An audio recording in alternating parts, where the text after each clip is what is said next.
त्याच पद्धतीनं बिहारमध्ये सुद्धा निवडणूक आयोगाच्या कृपेने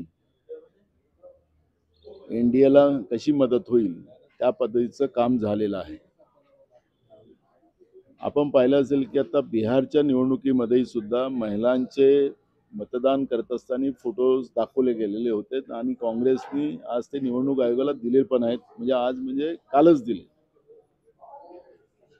निवडणूक आयोगाला लोकशाही संपवायची आहे का हा एक प्रश्न या निमित्तानं निर्माण झालेला आहे।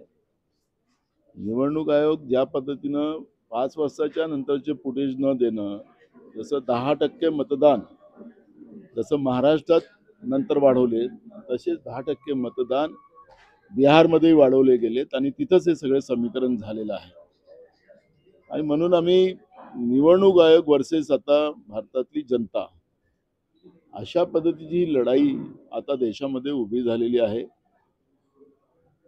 लोकशाहीचा खून दिवसाढवळ्या केला जातो, तो निवडणूक आयोगाकडून केला जातोय हे आता स्पष्ट झालेलं आहे। जनतेचा कौल आता बिहारमध्ये सत्ता यांना तर माहित होतं तिथं लोकांमध्ये उद्रेक होणार आणि बिहारमध्ये उद्रेक होणार म्हणून त्या ठिकाणी कोणी जुलूस काढणार नाही, कोणी त्या ठिकाणी गुलाल उधळणार नाही, या पद्धतीची पूर्वसूचनाच प्रशासनाच्या माध्यमातून देऊन टाकलेली आहे। जनतेवर दबाव आणणं लोकशाहीमध्ये ही जी नवीन पद्धत आपण पाहतोय याचाच अर्थ दाल में काला आहे आणि निवडणूक आयोग हे सगळं पाप करते आहे हे याच्यातून स्पष्ट झालेलं आहे।